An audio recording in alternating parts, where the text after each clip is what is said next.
On parle, on sort, se promener, on va se balader, on croise des gens, ils me présentent, on parle, je dirais, de tout et de rien, de choses un peu insignifiantes comme ça. 2 heures plus tard, c'est le moment pour moi de prendre congé, et il me dit, écoutez, j'ai bien compris, c'est trop tôt, vous ne savez pas encore si vous allez venir faire un film ici, mais je tiens à vous dire une chose, ici, il n'y a rien à voir. Il n'y a rien à voir. Alors le jour où vous aurez envie de faire un film sur de l'invisible, vous serez bienvenu. Et bien sûr, quand on dit ça à un cinéaste, c'est le meilleur moyen de l'attirer pour qui. C'était très malin de sa part. Je suis rentré à Paris avec cette phrase qui me trottait dans la tête. J'y suis retourné 1 mois après pour montrer Le Pays des Sourds à ceux qui avaient envie de le voir et me faire un peu connaître. Et pendant des semaines, j'ai continué à hésiter un peu avant de me décider. Je me suis décidé très tardivement quand j'ai appris que dans cet endroit, je pense que je réponds un peu à ta question, hein, d'une certaine manière. Qu'est-ce qui m'a décidé? D'une part, cette phrase qui me trottait dans la tête, d'autre part, les quelques-uns avec qui j'ai parlé à ce moment-là et qui m'ont dit « Vous avez des scrupules, vous avez des réticences, mais écoutez, on va vous aider. On est fous, mais on n'est pas idiots. On va vous accompagner, on va vous aider, on va vous guider. Vous avez peur de nous instrumentaliser? On ne se laissera pas faire. On va vous accompagner. » Donc, au fond, ils m'ont encouragé à me confronter à mes propres... à ma peur, à mes scrupules, à me confronter à toutes les réserves que je pouvais avoir. Ils m'ont autorisé à ça. Mais il a fallu un déclic. Ce déclic, c'est quand j'ai appris que dans cet endroit, tous les étés, on montait un spectacle de théâtre, et que donc des gens soignants, soignés, les deux, se réunissaient pour offrir quelque chose au regard des autres. Alors j'ai pensé que peut-être une caméra pouvait être là, parmi... voilà. Et donc j'ai décidé, les séquences que vous avez vues ne ramènent pas au théâtre, mais la colonne vertébrale de ce film, pour ceux qui l'ont vu, ceux qui ne l'ont pas vu, c'est quand même la création au fil des semaines d'un spectacle de théâtre. Voilà. Alors, par rapport à la question que tu poses, celle de jusqu'où on peut aller, quelles sont les limites, à quel moment on décide de poser la caméra, etc., j'ai envie de dire que faisant ce film, j'ai filmé ce qu'on m'a donné à voir, ce qu'on m'a proposé, ce qu'on m'a offert, ce qu'on m'a... j'ai jamais été forcé la moindre porte en disant, voilà, est-ce que je pourrais vous filmer quand vous êtes pas bien, en crise, etc. On me l'a reproché d'ailleurs, certains ont dit c'est un film sur la psychiatrie, on ne voit pas de gens pousser des cris, des hurlements, il n'y a pas de scène comme ça. Et en effet, j'ai pas été celui qui forçait des portes pour montrer le spectacle de la folie. J'ai plutôt, s'il y a du spectacle dans le film, c'est parce qu'il y a un spectacle de théâtre qui prend le relais, et comme c'est une pièce, j'allais dire très folle, très folle, c'est une pièce de Gombrowicz complètement délirante. C'est tout d'un coup cette pièce, les paroles de Gombrowicz qui prennent le relais de la folie.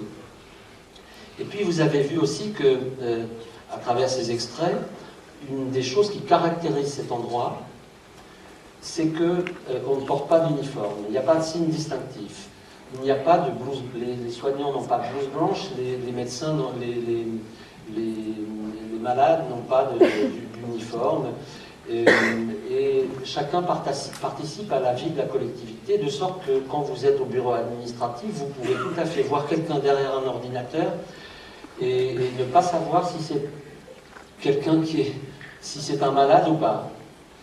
Et je peux vous dire que 12 ans après, je ne sais toujours pas, pour certains, s'ils sont malades ou soignants, et peut-être ils sont les deux en même temps. Alors, qu'est-ce qui se passe? Est-ce que c'est quelqu'un de l'équipe un peu exubérant, ou est-ce que c'est un malade, etc. Petit à petit, je pense que ce qui se fait, c'est que cette question-là, elle devient tout à fait secondaire, parce que derrière les étiquettes, derrière les clichés, derrière ce sont des gens qui apparaissent, des êtres humains, comme vous et moi, ou peut-être un peu plus fragiles ou en souffrance, mais voilà. Donc le film opère cette chose-là.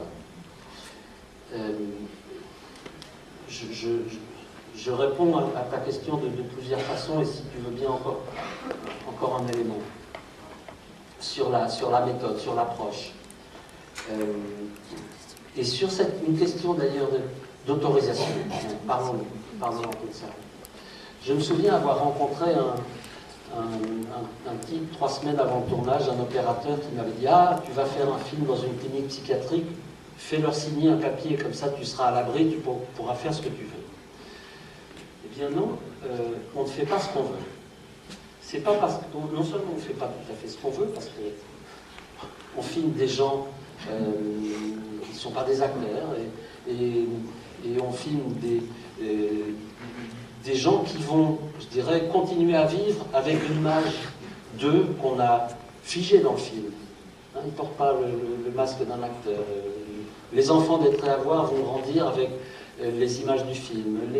Les patients de la Borde vont continuer à vivre avec ces moments qui sont captés par le film, etc. Donc, on a entre les mains, je dirais, un matériau humain. On travaille avec des images qui ne sont pas tout à fait les mêmes que dans un film de fiction. Quand on est arrivé, j'ai clairement expliqué aux uns et aux autres que chacun pourrait choisir librement d'apparaître ou pas dans le film, et voilà, qu'il suffisait si les gens pouvaient le dire, qu'il leur suffisait de me le dire ou de me le faire comprendre, quelle que soit leur raison. D'ailleurs, leur raison ne me regardait pas, mais chacun devait pouvoir accepter ou pas la caméra. Cette précaution étant prise, j'étais finalement un peu surpris au début de voir que seulement 3 personnes, 2 soignants et une patiente, ont clairement dit au début « je ne veux pas être filmé ». Et puis il y en a 2 qui ont dit « je veux être filmé ». Je veux être filmé. Il y en a un qui a dit « ça fait 20 ans que j'attends la caméra ». Pour l'immense majorité des autres, c'est-à-dire 190 personnes sur 200 qui vivent ou travaillent là,